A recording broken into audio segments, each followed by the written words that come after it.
Rob. Yeah, you know what time it is. Valhalla Hour, let's go! Kick back, put on your headphones tight. Rob and Matt, bringing fire every night. From the land of 10,000 lakes, we rule the scene. With a crew so fresh, keeping it raw and clean. Minnesota Vikings, kings of the north. We wear our purple heart and let the battle roar forth. Breaking down the game, dissecting the plays. With passion so fierce, we'll set the night ablaze. So give us a follow, hit that like. Share it with your crew, you know we're about to strike.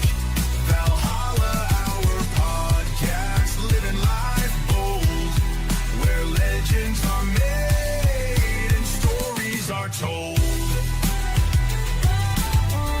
This is a Huddle Sports Network broadcast. You can find us on Roku TV, Amazon Fire TV, Facebook, and of course YouTube. Get all your NFL news here first. Okay. Everyone, welcome back to Valhalla Hour. I'm your host, Sir SoCal. With me, as always, is Mr. Sir Rocker Rob Haskell, Matthew Lissiteri, and Jonathan Winkleman. How are we? We're good. Bueno. Now I'm gonna see here and I'm gonna give you guys my winner of this week. Dallas Turner. Oh, you're jumping right into heroes and zeros, huh? Yep. Dallas Turner is my hero. The first thing that's going to come to mind today, it is the Heisman trophies being awarded tonight. Right now, it's between Fernando Mendoza out of Indiana. By the way, Indiana, congratulations. That's a huge upset last week. And Vanderbilt quarterback Diego Pavia.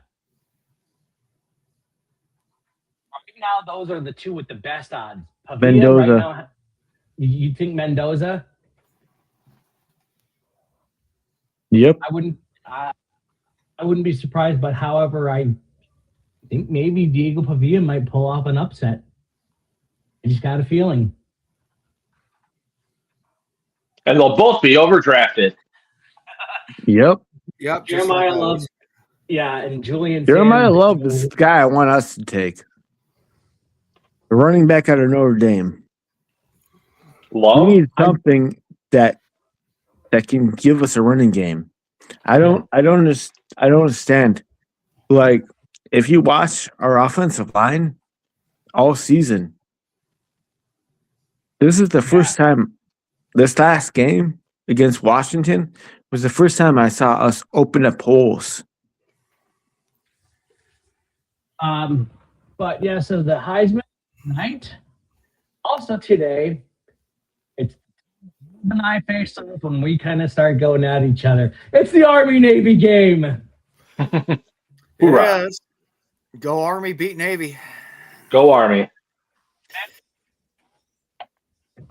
I'm a Navy brat, so I have to go with Navy. But, and as always, it's for the Commander-in-Chief's trophy, the presidential trophy. But no matter who wins this game, they all play as one team, one unit. Speaking of commanders, last week, one of the stranger things happened. It's been quite a few years since a team had been shut out and then turned around and shut out another team. So we have that dubious honor again as the Vikings. But we pretty much reduced the Commanders to seaman apprentice second class last week. They did not look very good. So They were reduced to seamen, all right. They were reduced to corporals. So Yeah. After that win, that was after that ass kicking in Seattle. We needed this. This was a great morale booster for us. Yes, I didn't even hear if dirty hit was ever fined or suspended by the NFL. you're cutting in and out, Matt. So make sure you get closer to the computer. Here, I gotta change up my mic. Yeah, I thought if Metellus was going to be suspended, it would have happened by now. So I'm a little surprised by that. All right. Pretty sure he's getting fined, but yeah, if he would Not have been Metellus, suspended, it was we would've- Ward that we did Oh, that. yeah, that's right. Ward, yeah. We would have known Tuesday if he was getting suspended. They can't suspend a guy like they're in Dallas and the rosters have been submitted already. They can't suspend him now. Right. You know, And on top of that, I don't agree with them suspending him for that hit. Like, where was he supposed to hit him? Agree. I think it was a quote clean hit. It was a bang bang play, but I mean, knowing the NFL, like I thought it would have come down. Yeah, they didn't. Like, there if was you look at nothing. where the guy was landing and where his shoulder was, he didn't freaking do anything wrong. His shoulder was where it should have been, and the guy's knees were there. I'm sorry. well, there's a big difference between how that happened with, like Matthew Lusteri said perfectly. It was a bang bang play. This wasn't Hawkinson catching the ball in wide open space running and Kirby Joseph having fucking 15 yards to line up and go fucking tee off and take out his knee.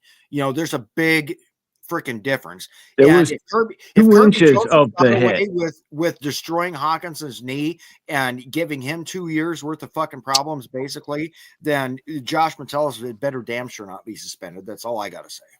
Yeah, the There reason was why, and 2 then, inches between where the guy was lining up the jump. What's that, Matt? so for those of you who didn't know, can you guys hear me now? I changed. Yeah, you're good now. Okay.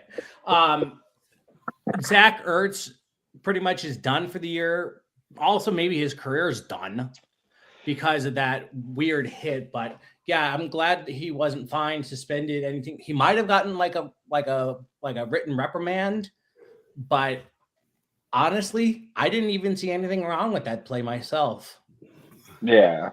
Well, like Wiggleman was just saying, like, go ahead. I'm going to sit here and say this right now. If you look at the play, I can see if there was a couple feet between. There wasn't a couple feet between.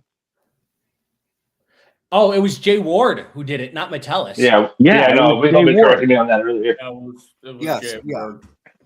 His shoulder was already down when Ertz made the play. Mm-hmm. Ertz should have been the one responsible for it. It was a hospital ball. It's unfortunate. Yeah. Because, and if you're going to penalize someone for going low when he was putting his shoulders where his hips were. I'm sorry, where you're supposed to tackle someone. Right.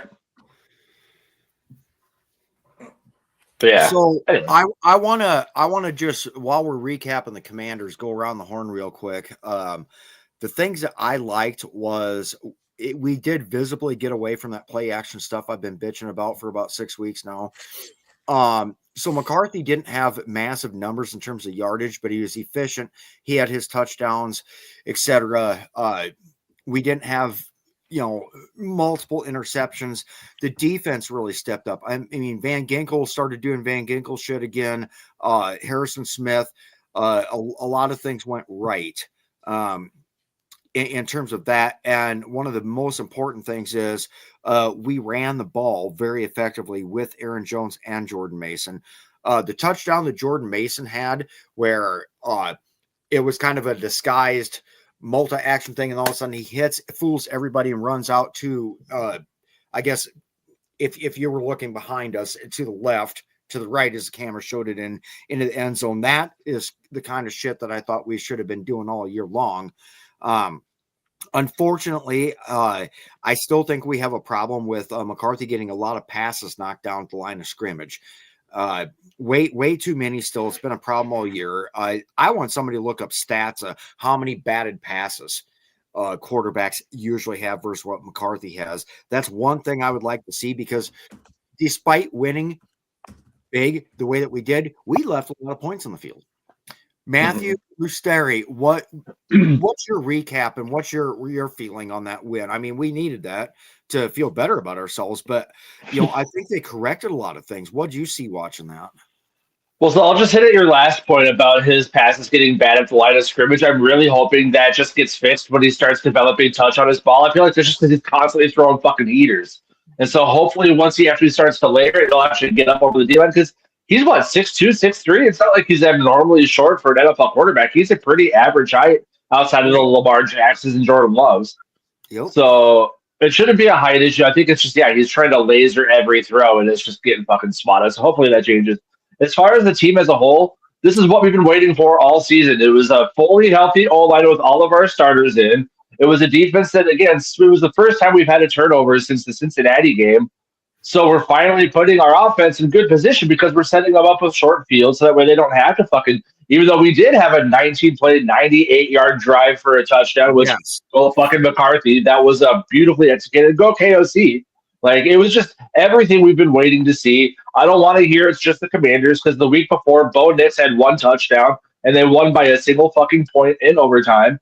So it was a fucking dominant win on every side of the ball. Our defense finally, again, turned it over. Our offense didn't have to do a ton. And look at that. We play with a lead. It opens up the run game. Who knew? Right. Darren, what did you see that you liked that we fixed that we've been sucking at lately?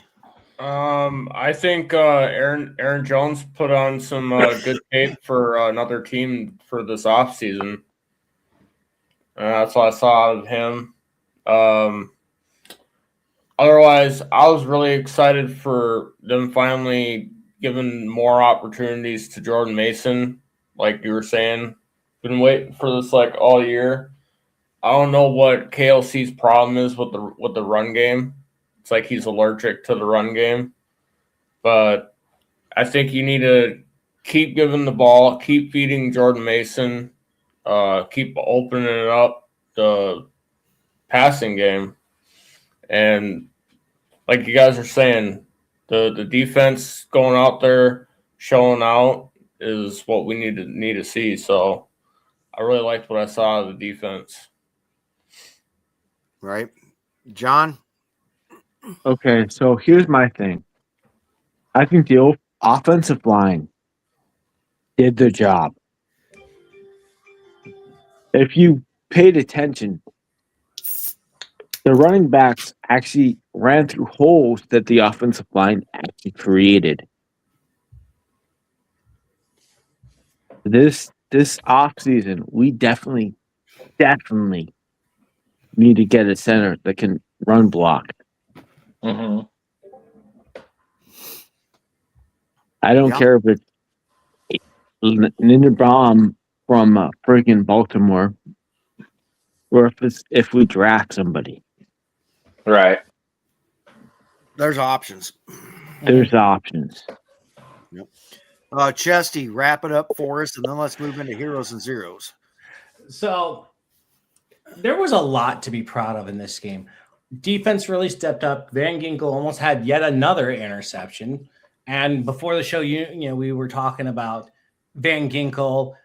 He plays like a Viking. He looks like a Viking. He's got speed. I really like him. I want him long term. I might even get his jersey because I really like him that much. I actually just ordered one.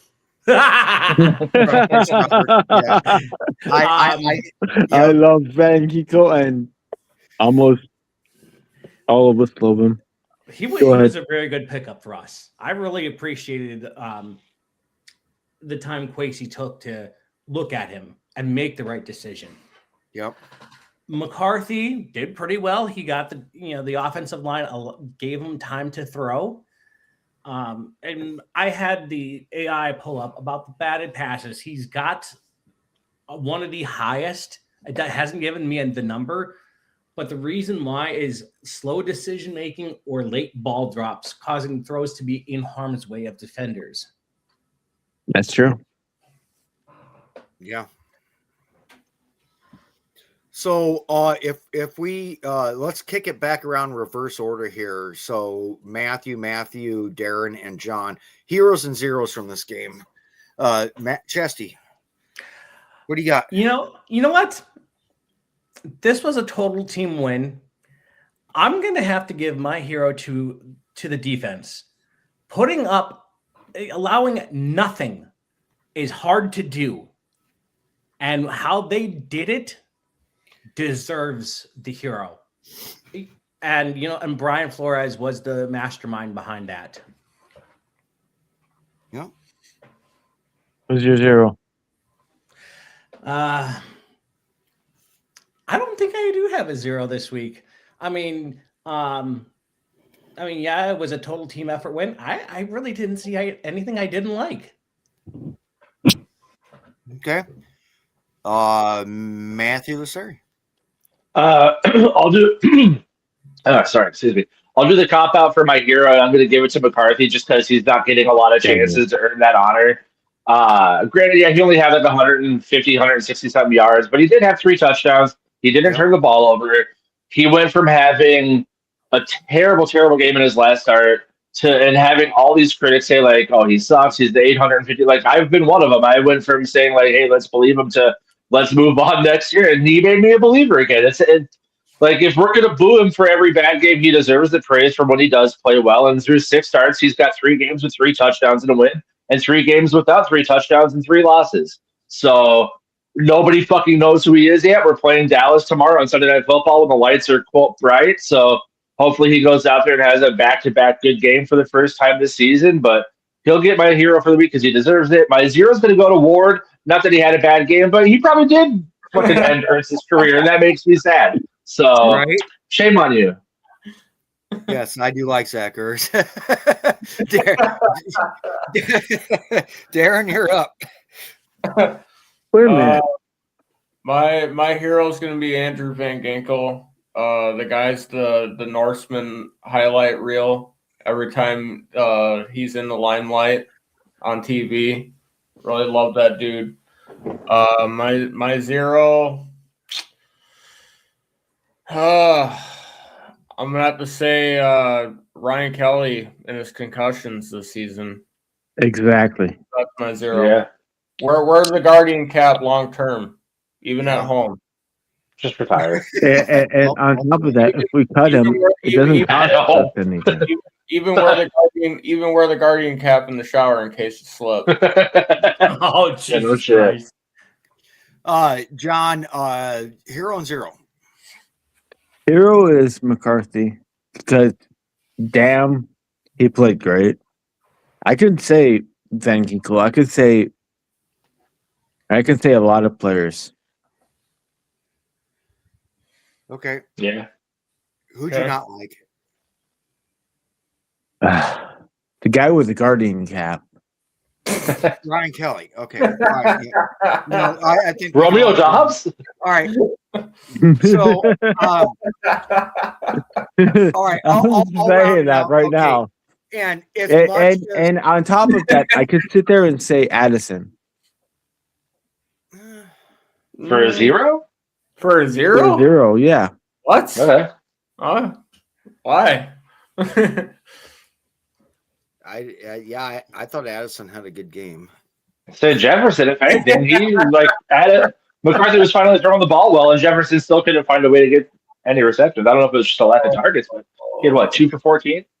They had him bracketed pretty freaking hard though, and that's why Addison and everybody else could do. One second, Addison, not Addison, maybe Jefferson. Yeah, you're right.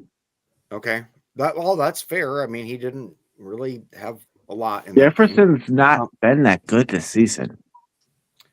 I think Jefferson is that good, and he's the glue that holds that freaking team together, being the captain of that team and understanding that there's a lot of adversity.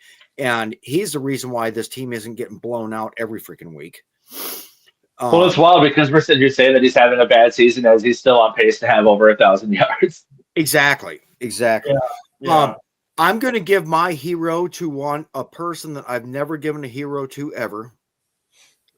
As much as I want to go Van Ginkel because I'm such a goddamn Iowa homer, and I mean, he did have one of the biggest highlights of the game. I want to give my hero to Mr. Josh Oliver for catching 2 fucking touchdowns. As second string tight end. Yeah, Josh Oliver is the best. Normally a blocking tight end, he got to really shine. And my 0 isn't even that much of a 0 because he did all right.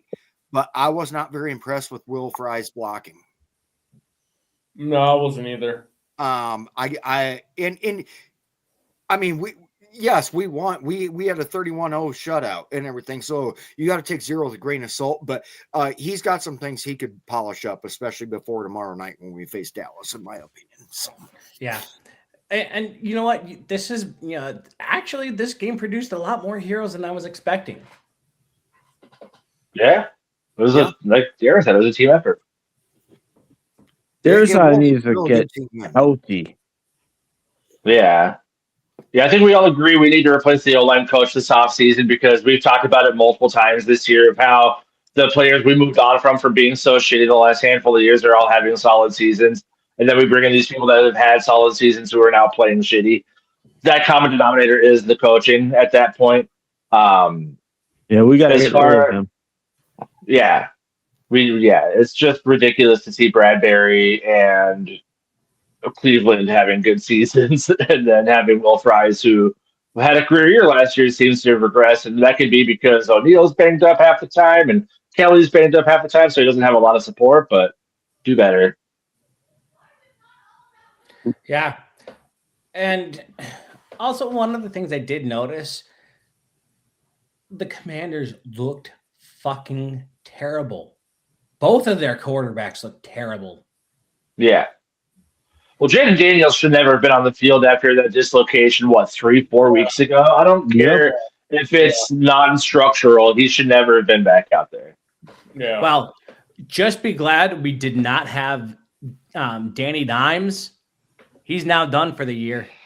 Yeah, and there goes the talk of him coming back next year because he probably won't be back next year. Hey, the trash talk king's back. Philip Rivers is back. Dude, I'm so hyped. Philip Rivers? At It's the NFL version of Balboa. At 44 years old, Philip Rivers will be the starting quarterback for the Indianapolis Colts tomorrow. It was just announced. That makes me think at almost 49, maybe I should go give it a shot. What could go wrong, right? It's the NFL version of Balboa. He wants one more shot to feed the beast. Rob, as much as we love you, that would be the worst idea you've ever had. I've had a lot of bad ones. So, yeah, that says something. Also, happy birthday to Vikings legend John Randall, who just yes, his birthday. Happy birthday. Happy birthday, John Randall. Rob, I want to touch on something that you said about Oliver being your hero. Robert Smith. What about Robert Smith? It's not his birthday. It's like his birthday, but at the same time. Okay. What about Chuck Foreman? What about him? Matthew, go ahead. You were saying your hero's Oliver for having 2 touchdowns, and we kind of brought this up when Hawkinson was back last year over the offseason of how Oliver per reception was more efficient than Hawkinson as far as like yards per catch, like his touchdowns versus Hawkinson's lack of touchdowns. And Hawkinson doesn't really have anything going this year. Then Oliver comes in and gets 2 in one game. I feel like we should move on from Hawkinson, and I've been pretty vocal about that because I feel like Oliver is the overall better tight end post ACL Hawkinson. Yeah, he is. They have a lot of discussion to do, and Cheryl. It gets down to where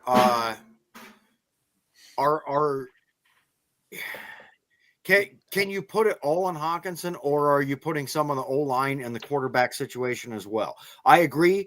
The numbers speak for themselves, and when you see a guy like Josh Oliver go out and get it done, and then Hawkinson is not, but in terms of overall skill, ability, and talent, obviously Hawkinson is the better guy, but that doesn't mean anything if you're not translating it into quantifiable results on Sunday. Right. Well, and that's why I go back to last year as well when Darnold was balling out, because it's not just a McCarthy issue. Oliver, in the games that he was targeted last year, was just a more efficient tight end than what Hawk was. And I don't think I'm not trying to shit on Hawk. I think it is a product of his injury. I just think that's an unfortunate outcome. I don't think, unless he's still recovering a year and a half, almost 2 years later, maybe. I hope that's not the case. It just seems he's kind of lost. He seems like Rudy at the end of his career here, where it's like, we love him. He's been good for us, but he's just not quite there anymore, but we don't want to move on. Yeah. And I'm not trying to be a homer just as the Iowa aspect and everything. I think Hawkinson has a lot of ball to play. And Yeah. I think had we had a veteran quarterback, like if Aaron Rodgers, if they would have pulled the trigger and brought him in, I bet you Hawkinson be sitting at 1,000 yards and be barking up the fucking tight end record right now all time for the Minnesota Vikings. But that's just not the reality we're living in right now. So it's fair to question, is it worth the price tag? So you get two choices. That's it. You restructure him or you try to get something in compensation. This is why I'm in favor of restructuring.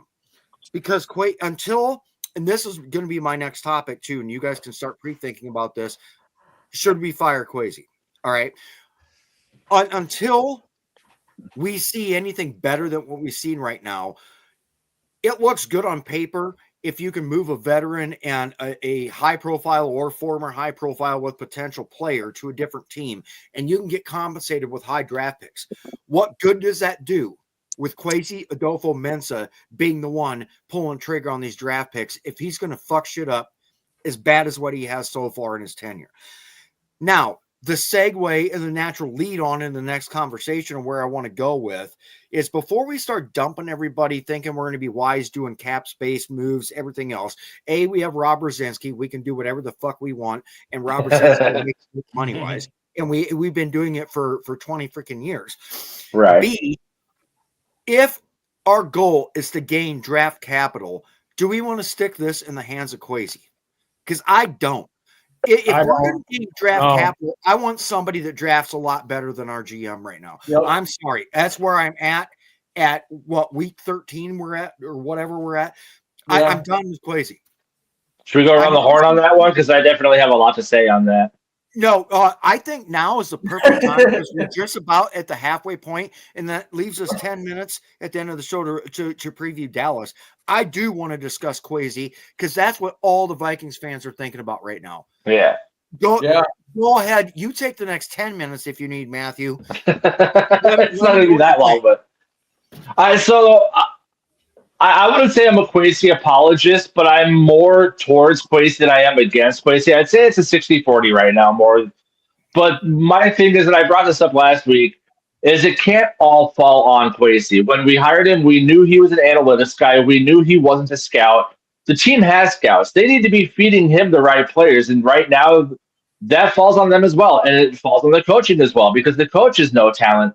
They need to also be the one in Kwesi's ear knowing he's not a natural talent guy saying like, hey, here's who we need to go after. You do your fancy trade packages and you work the cap and you do contracts and shit, but we'll feed you the talent. So that being said, I think people still really, really heavily put his first draft and don't look at his last two drafts. Because, again, he did get Addison. He did get Dallas Turner. He did get Donovan Jackson, who's played really well in his rookie season. If McCarthy pans out, he ends up being the franchise quarterback.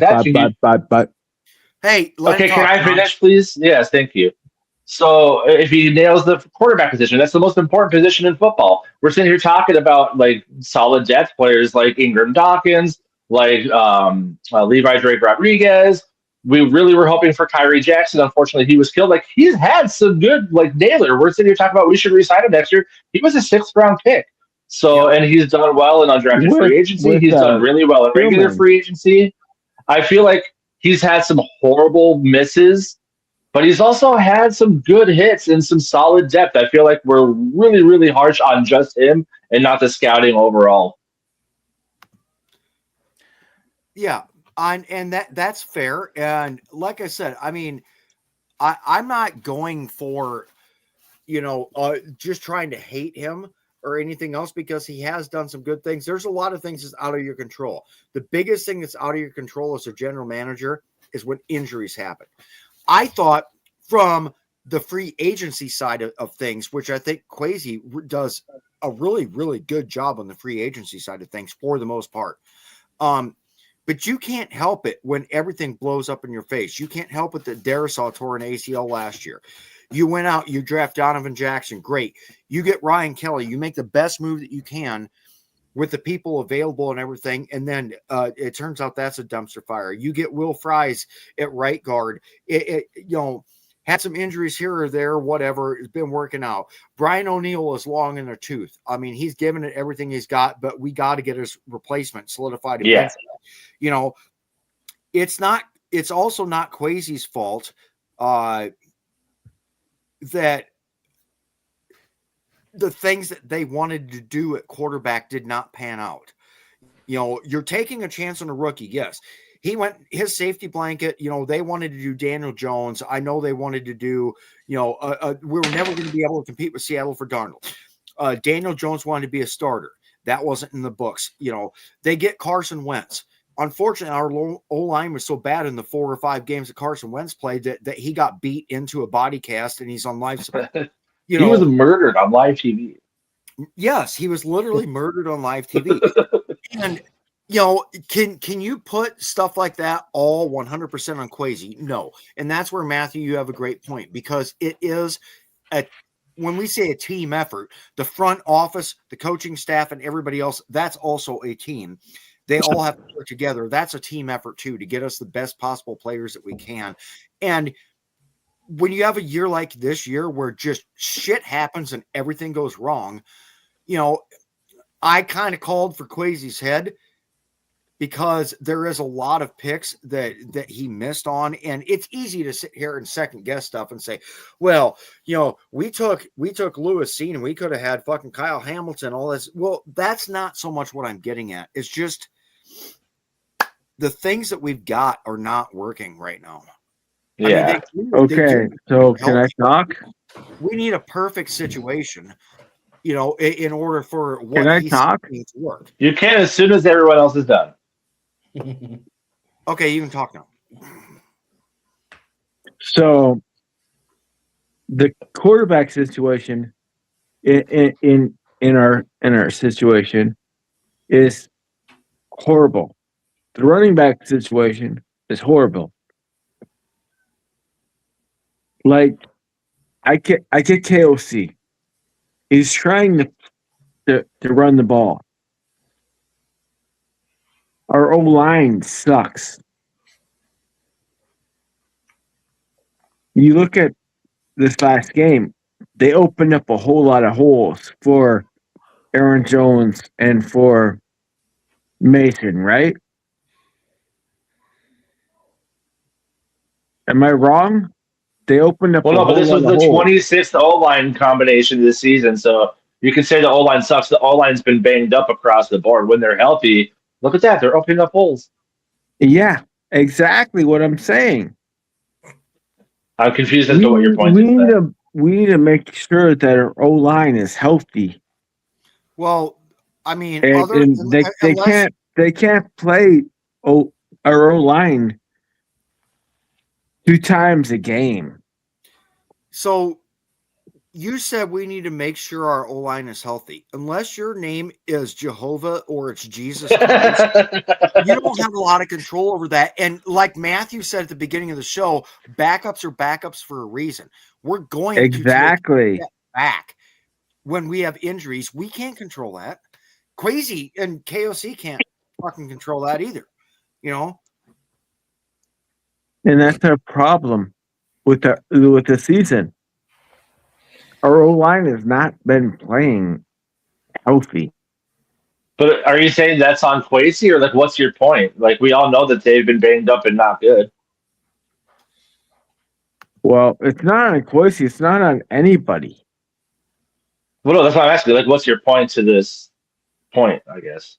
Like, what are you trying to... The point is, what I'm saying is, we can't control anything.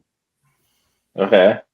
Our O-line is fucking fucked up because, dude, if you watch this last game, how many times did our running backs have those open holes? Right. Well, I kind of mentioned this earlier too, though. Like, when we're playing with the lead and we don't have to play catch up by 2 touchdowns, that helps open up the run game, and KOC is more willing to run more because we're not having to play from behind. And we saw. That's what I'm saying, dude. And like we talked 2 weeks ago too, Matthew, that is exactly why the defense stepped up and started having turnovers again, because Beefalo's defense is designed to not be playing from 2 scores down and everything else. It's designed to attack the passing game, and if somebody's up 2-3 scores on us and they want to run the ball and everything, we're not equipped to do that either. Right. You know what this reminds me of is Jerry Burns' old speech, the famous one on YouTube. I wish we could pull that up. Yeah, So I'm exactly. gonna have Coach Bob Snooker. He'll be fucking off. It ain't Snooker's fucking fault, man. It ain't our fucking fault he dropped this. It ain't our fucking fault this guy got injured.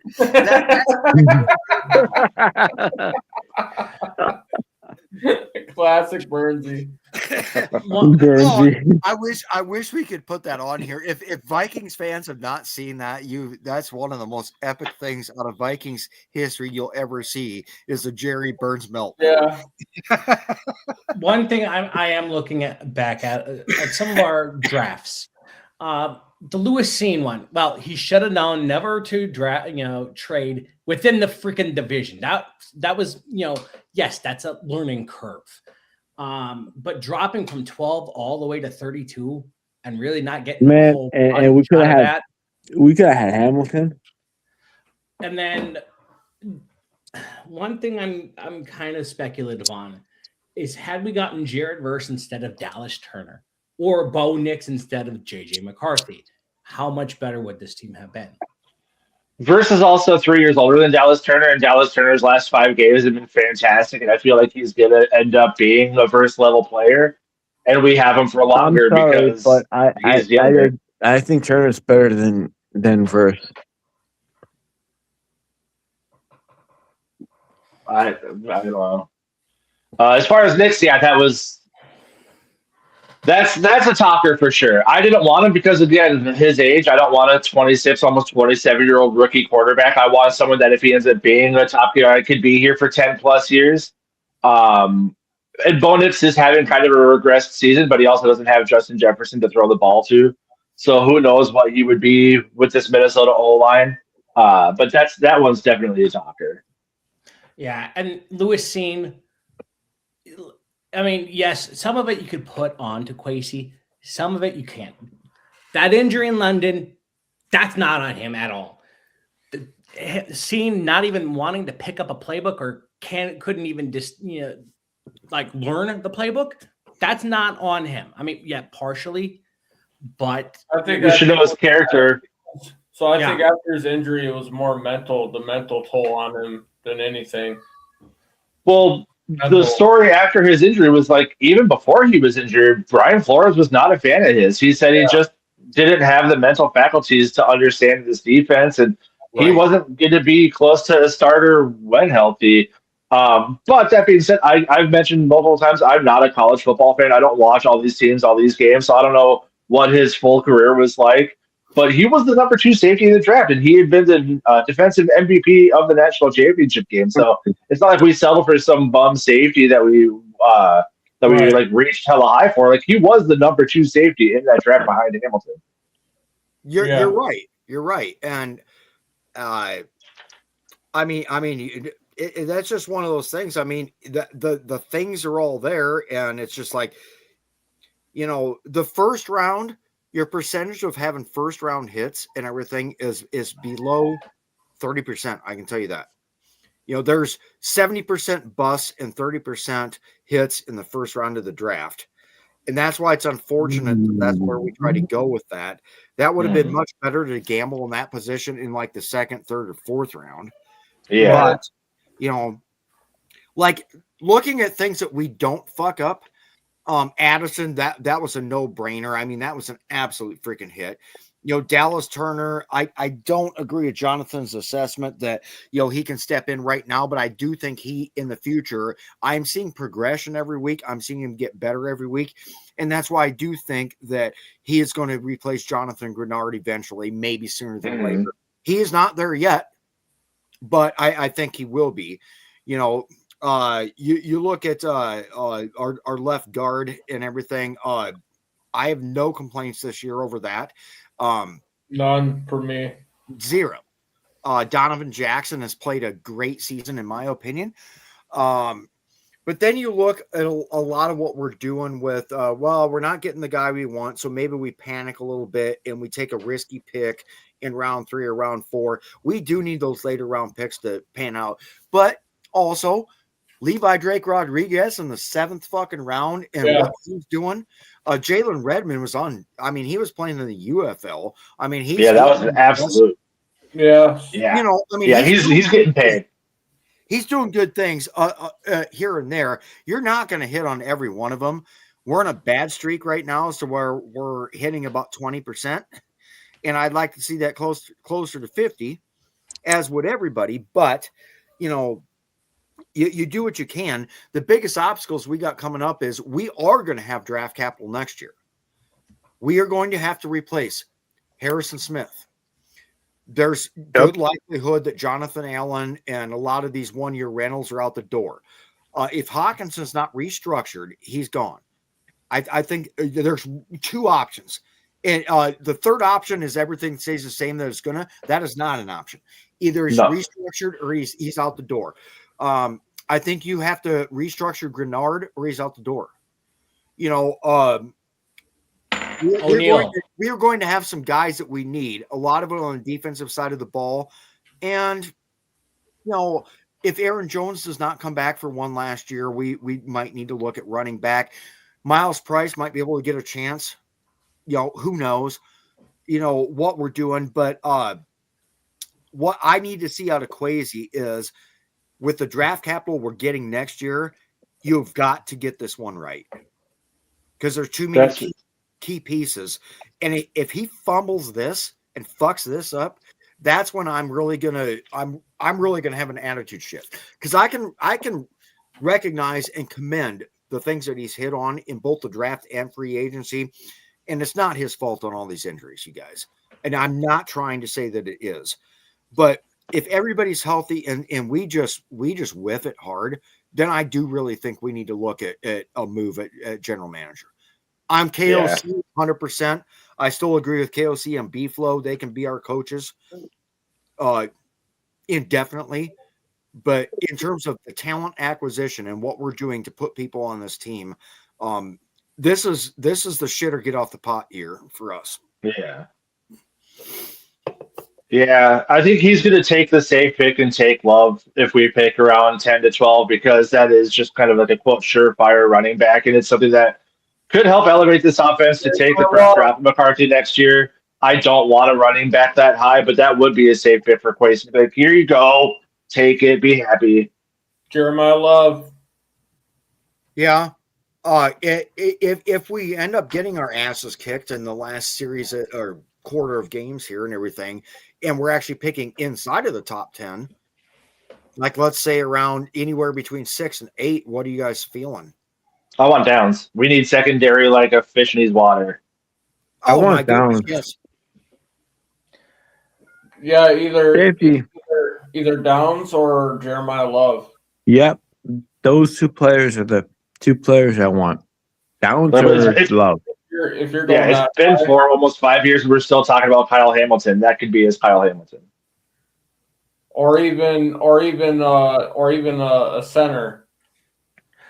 That's what I want, but I guess it's not a really good first round O-line draft. So I mean that guy out of Proctor from Alabama.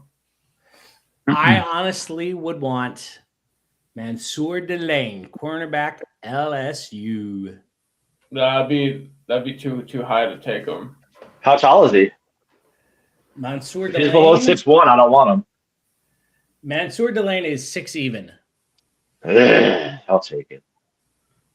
6 even, 190. I would take Mansour Delaney. You're muted. He's obviously the number 1 rated corner in the draft, right? Yeah. He had 2 interceptions this year. Last year he had 4. Okay. I don't care about picks. Rhodes never really got any picks. I want someone that can just shut down and lock up. Marcus Peters got picks, but he got burnt all the fucking time. Right. That's also the other thing in the room is we're a mess at cornerback, and we're just a hot mess. We're going to be a mess at safety when Harrison Smith retires. I mean, when he's making the kind of premier plays that he's making at his age right now and everything, and I'm looking at our backups, I'm like, oh boy, we better get something right.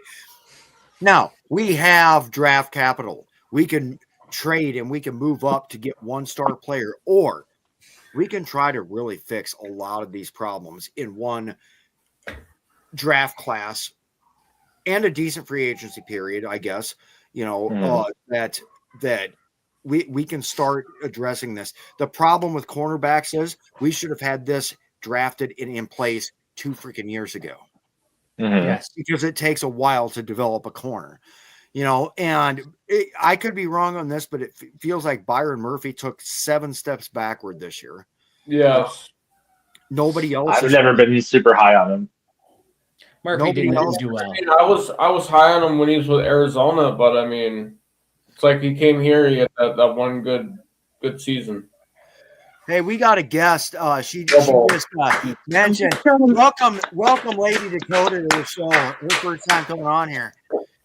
She is Lady Dakota of the Viking World Order fan club, and she watches and comments all the time. What's up, Cheryl? How you doing? Good. Can you hear me? Absolutely. Oh, yeah. Hello. I'm just working. Oh, nice. Love it. So, yeah, so happy to have you on. I didn't know if you were into doing any kind of podcasting or whatever. I see you comment all the time, so I figured I'd send you the link. What's your thoughts on the last half of the season, or the last quarter of the season, I should say. I'm sorry. As we're moving forward, we're facing the Cowboys tomorrow. We have a lot of things that's probably going to change in the offseason. I can't even say it. Quasi's under fire. We have things that we need to fix in the secondary. We've got some O-line problems, and we have the quarterback issue. What's your thoughts moving forward? What do you want to see? We don't want to see our team lose. We want to win. If we lose, we get higher draft picks. But then again, Quasi is the one making the damn draft picks. So are we just doing an endless circle? Do we have a Venn diagram of futility going on here? What should we do right now, Cheryl? What do you think? Well, shit, I don't get paid the big bucks to make those kind of decisions. But I really don't think we're going to beat Dallas tomorrow night. So if we do, I think I'm going to be shocked. Maybe someone should do a bet with me or something, because I don't think we're going to win it. But I would love us to win it. If JJ looks as good as he did last week, I think we have a damn good chance. But I don't know if last week's game was a fluke, because we weren't playing a very good team last week. And with the shutout that we got from Seattle, that was an embarrassment, at least for me. Yeah. But we've never played well really against Seattle ever. We've literally lost to them just by a stupid field goal and shit and stuff that could have can I curse on here? Yeah. So I really didn't expect us to beat Seattle either, but I did not expect the shutout, right? So, but as for Quasi, I really am not, up until that movie, I'm going to be honest with you, until that movie Draft Day come out, I really didn't understand draft, right? So, and now I try to get more into it, but I don't watch college ball, so I don't know really, who we should be looking at. So now you just threw out 2 names, Love and something with a D. Caleb Downs, yeah. Downs. So maybe now I'll go look him up a little bit, but I've had this point where I've always tried to trust our GM, trust the Wilfs, trust KOC, because KOC, even though Quasi makes the final decision, I think, KOC still puts in his opinion, right? So I think. Anyway, you'd hope.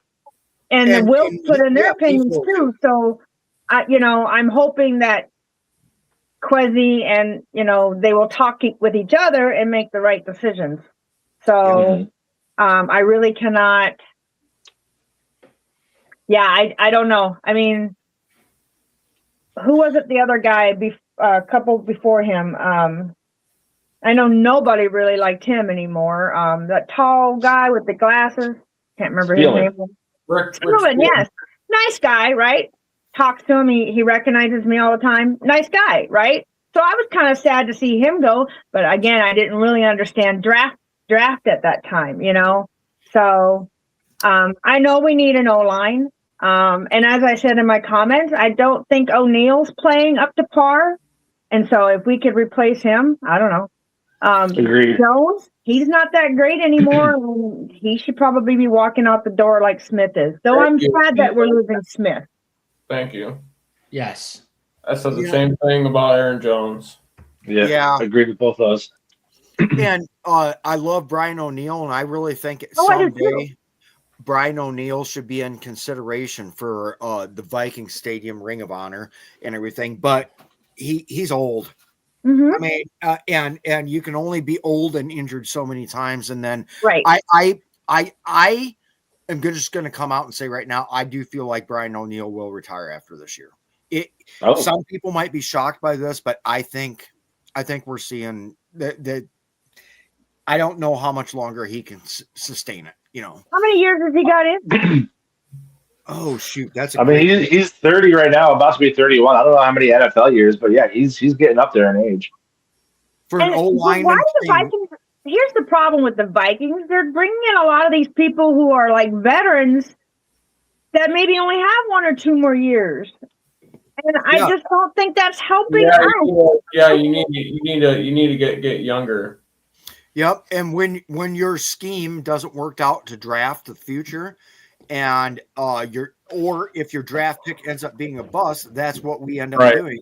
Is we're on 1-year rentals with veterans, hoping we can piece it together to try to get to the promised land. It hasn't worked the entire history of this team, right?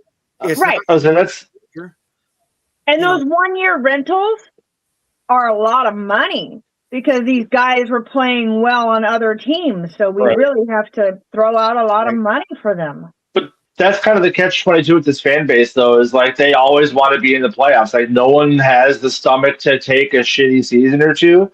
And so if you're bringing in all these super young players that have to develop, you're going to struggle probably for the first couple of years. Right. And the fan base is going to turn on ownership. They're going to turn on coaching. And so they've been doing this competitive rebuild where we have really young players like McCarthy, who's the youngest quarterback in the NFL, Dallas Turner, who's only 22. Like we have really young players, but then on the flip side, we have the Hargraves, we have the Allens, we have the Harrison Smiths, because the Wilfs and the coaching are trying to at least stay somewhat competitive. So it's tough. You can't have both. Yeah, and we've said, like, you nailed it, Matthew. We said for the past 2 years, this competitive rebuild thing has worked out exceedingly well, except for the fact when the quarterback position becomes part of the competitive rebuild, this fan base does not have the patience to develop a quarterback, and I'm guilty as fuck of it. I mean, Cheryl, we can say this. Last year we didn't cuss because we were on a different TV channel, the Roku TV channel that this is on. Us, Bill the Packer fan, Mike the Bear fan, and several other people. We own our own TV channel now, so we can say and do whatever the fuck we want. So, so you're talking about quarterback problems. We used to have kicker problems. Now we have quarterback problems. Right. Will Riker. Will Riker, baby. Will the Thrill. Will was a great one of the best picks we've had in the past 10 years.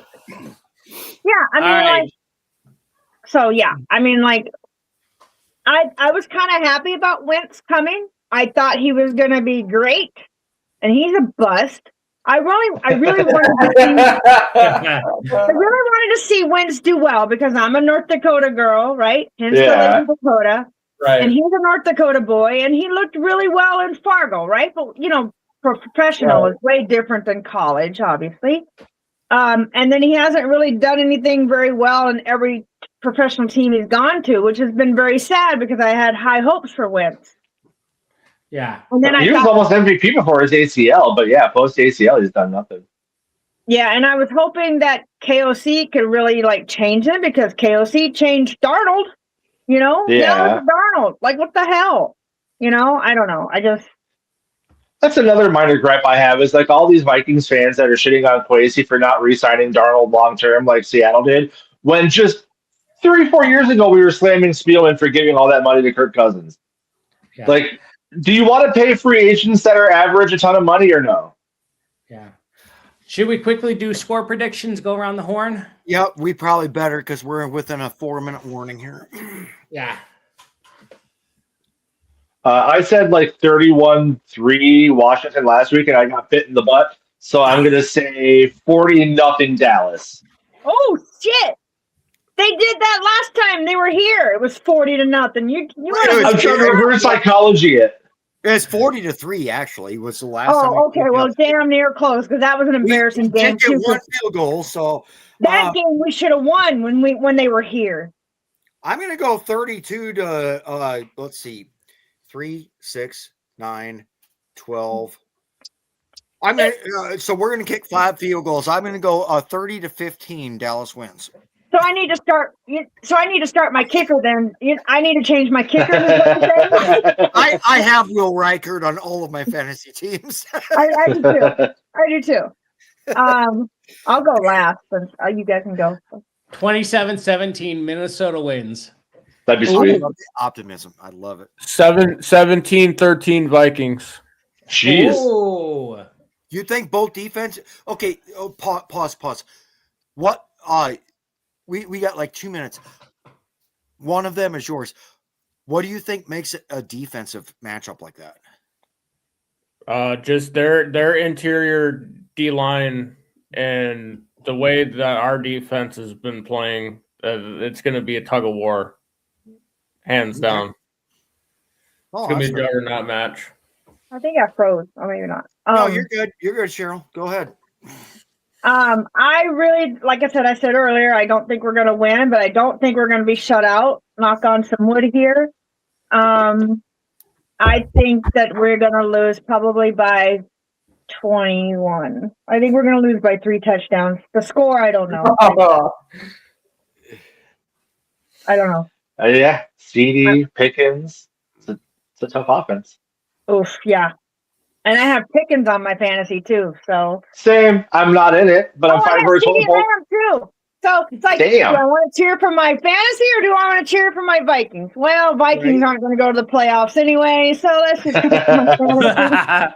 I like your thinking, Cheryl. There's still a chance. Don't get me wrong, I'm wearing red today because it's a big shirt and I'm comfortable. But I love my team. Next Saturday, if you invite me or whatever, I will wear purple. I have a fancy Vikings golf polo. See, I got that like nice head on here. Yeah, I'm trying to move with the camera. Oh, there it is. Yeah, my little Norseman head. Yeah.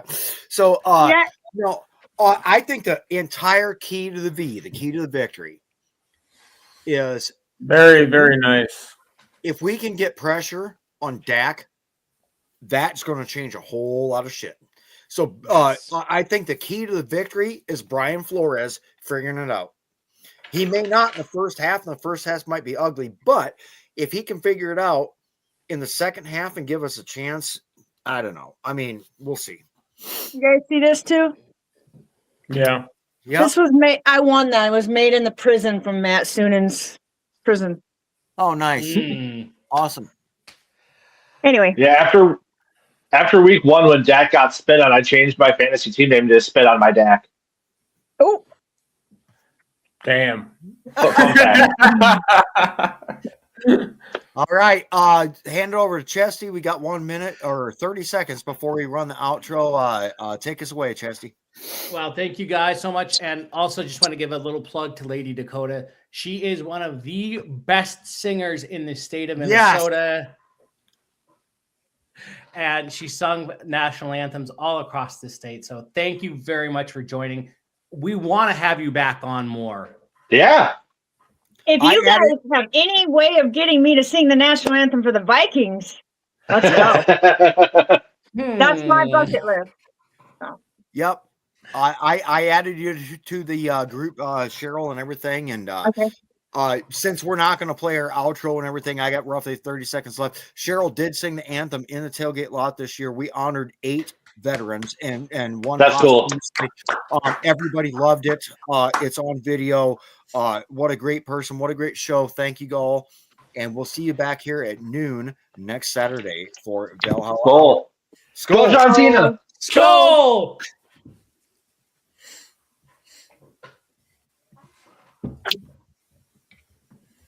How do you hang up?